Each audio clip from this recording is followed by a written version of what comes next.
Bonjour à tous, Mathias Philippe, hypnothérapeute et coach. Today, j'aimerais vous parler du contentement, cette attitude qui fait qu'on se contente de ce qu'on a. Hier, sur Facebook, dans un groupe sur les stoïques, il y a eu cette page, quelqu'un a posté une page d'un livre d'Anthony de Mello à propos d'un berger qui, quand on lui demande le temps qu'il va faire dans la journée, répond que ce sera le temps qu'il aime. Donc la personne lui demande « Mais comment pouvez-vous savoir que ce sera le temps que vous aimez ?»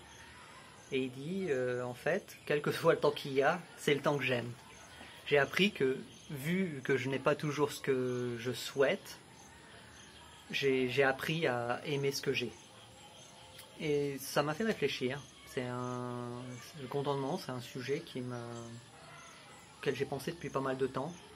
J'en avais parlé à mon prof de PNL quand j'avais passé la certification de praticien. Et lui, il préfère l'idée de reconnaissance, être reconnaissant de ce qu'on a. Il veut garder cette idée de mouvement. On y reviendra un peu plus tard. Donc le contentement, c'est quoi? Le contentement, c'est être satisfait de ce que l'on a. Donc ça, c'est très associé à la reconnaissance, en effet, et ça permet d'avoir une vie heureuse. Parce que quand on est content de ce que l'on a, globalement, on prend la vie du meilleur côté. Mais donc la question qui vient à l'esprit, c'est pourquoi on n'en parle pas? Pourquoi c'est pas recommandé? Pourquoi limite ça a mauvaise presse? Et en fait, c'est parce que le contentement est associé à cette idée de stagnation. C'est-à-dire que pour beaucoup, ou pour certains, si vous êtes satisfait de ce que vous avez, si vous êtes satisfait de ce que vous avez, pourquoi aller plus loin? Pourquoi continuer? Autant rester comme ça. Et c'est à ce moment-là qu'il est important de voir que le contentement, c'est maintenant. C'est ici et maintenant. Et ça n'empêche pas d'essayer d'améliorer la situation, d'améliorer sa situation, de se donner des objectifs, de faire des progrès, ce qui est plus orienté vers le futur. Et l'un n'empêche pas l'autre.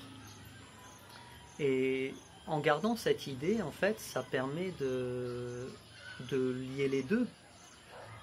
Et en fait, c'est la fameuse image, quand on se rend à une destination, il faut bien sûr se rappeler d'apprécier le trajet. Et en fait, c'est ça, les objectifs, le progrès, c'est la destination, et le trajet, c'est le contentement. C'est être reconnaissant de ce qu'on a. Et en fait, parce que si on a ce qu'on souhaite, c'est bien, c'est assez facile de s'en contenter. Et quand on n'a pas ce qu'on souhaite, en fait, on peut se rappeler que c'est juste un retour. C'est pas une erreur, ou c'est pas grave dans la mesure où on corrige, où on s'en sert pour progresser. Donc c'est ça en fait. Si on le prend comme un retour, qu'il soit positif ou négatif, on peut s'en contenter. De toute manière, c'est fait. Donc autant y aller. Et donc sur l'article du blog qui est un peu plus développé, il y a le lien en dessous, donc si vous voulez regarder. J'ai parlé d'une petite histoire. Donc imaginez un enfant qui veut acheter un vélo, il y a un nouveau vélo au magasin et il veut l'acheter. Mais il n'a pas assez d'argent. Et il sait qu'au rythme actuel, ça va lui prendre des mois des mois d'économie pour pouvoir se le payer. Donc bien sûr, il économise et en attendant, il utilise son vieux vélo.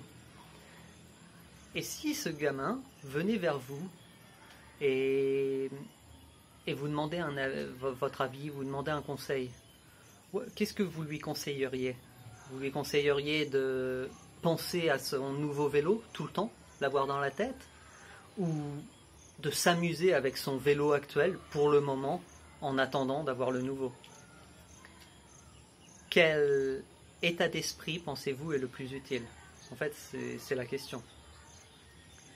Donc voilà, je vous laisse y réfléchir, et puis n'hésitez pas à commenter, n'hésitez pas à me suivre donc sur Facebook, sur YouTube, Mathias Philippe. Cherchez parce qu'il y a une page en français et une page en anglais, et je suis aussi sur mathiasphilippe.com/fr.